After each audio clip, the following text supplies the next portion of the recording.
आत्ताच काही दिवसांआधी एका विमान अपघातामध्ये अजितदादा यांचं दुर्दैवी निधन झालं आणि त्यानंतर नाशिकमध्ये राष्ट्रवादी काँग्रेस पक्षात गटनेते पदावरून हे गोंधळ हे निर्माण झालेलं आपल्याला बघायला मिळतोय। आणि याच विषयावर बोलण्यासाठी माझ्यासोबत राष्ट्रवादी काँग्रेसच्या नेत्या आहेत हेमलता पाटील। ताई, आपल्याला शब्द देण्यात आला होता अशा पद्धतीचा आपला दावा आहे, नेमकं काय गोंधळ झाला? मुळात तर महापालिकेची निवडणूकच मला लढायची नव्हती, पण दादांनी मला आदेशित केलं की ही निवडणूक तुला लढावीच लागेल आणि महापालिकेमध्ये आपलं चांगल्या पद्धतीने अस्तित्व राहावं लागेल। मी जेव्हा निवडून आले आणि 24 तारखेला मी जेव्हा दादांना भेटले तेव्हाही त्यांनी मला सांगितलं की गटनेता म्हणून तुला जबाबदारी घ्यावी लागेल। त्यावेळी त्यांनी तटकरे साहेबांनाही बोलून घेतलं। मी दादा आणि तटकरे साहेबांची चर्चा झाली, तौलनिक संख्याबळाची चर्चा झाली आणि त्यानंतर मला दादांनी सांगितलं की तुला गटनेता म्हणून काम करावं लागेल। 27 तारखेला दादांच्या मृत्यूच्या आदल्या दिवशीही दादांशी माझी फोनवर बोलणं झालं, तेव्हाही दादांनी मला सांगितलं की तुला गटनेता म्हणून काम करावं लागेल। दादांचा 28 तारखेला दुर्दैवाने अंत झाला आणि 30 तारखेला मला राष्ट्रवादीच्या ऑफिसमधून बोलून सांगण्यात आलं की सीमा ठाकरेंना आम्ही गटनेता करतोय आणि आमच्याकडे तटकरे साहेबांचं पत्र आहे। हा माझ्यासाठी खूप मोठा धक्का होता।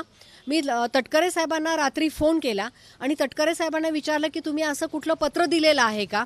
तेव्हा तटकरे साहेबांनी स्पष्टपणे सांगितलं की असं कुठल्याही पद्धतीचं पत्र मी दिलेलं नाही आहे, हे पत्र कदाचित स्कॅन कॉपी वापरलेली दिसते आणि तटकरे साहेबांनी डिनाय केलं तो विषय। आणि त्यामुळे काल जो गट स्थापन केला तेव्हा मी त्या गटाच्या स्थापनेच्या वेळी गेले नाही। 2 तारखेला जेव्हा माणिक कोकाटेंनी फोन केला तटकरे साहेबांना तेव्हाही ते म्हणे की मी गर्जे साहेबांना तिच्या नावाचं पत्र द्यायला सांगतोय। म्हणजे मग हे तटकरे साहेबांचं पत्र हे कुठून चोरलंय का? त्यांची खोटी सही वापरलेली आहे का? किंवा दादांचा मृत्यू झाल्यानंतर तटकरे साहेबांना कोणी हे पत्र द्यायला सांगितलंय का? कुठल्याही गोष्टीचा अद्याप तो खुलासा झालेला नाही आहे। ते आमचे प्रदेशाध्यक्ष आहेत। काल गट नोंदणी प्रक्रिया जेव्हा सुरू होती ती त्यांना माहीत असेल तर त्यांनी मला फोन करून सांगितलं असतं की झालेली घटना दुर्दैवी आहे, परंतु तू गटामध्ये सामील हो। त्यांनी कालही मला काही सांगितलेलं नाही आहे। त्यामुळे नक्की ह्या पत्राचं गौड बंगाल काय आहे? दादांच्या मृत्यूनंतर कोणी आपला पॉलिटिकल स्कोअर स्थापन करण्याच्या मागे आहे का? कोणी अशा पद्धतीच्या सत्ता केंद्राच्या मागे आहे का?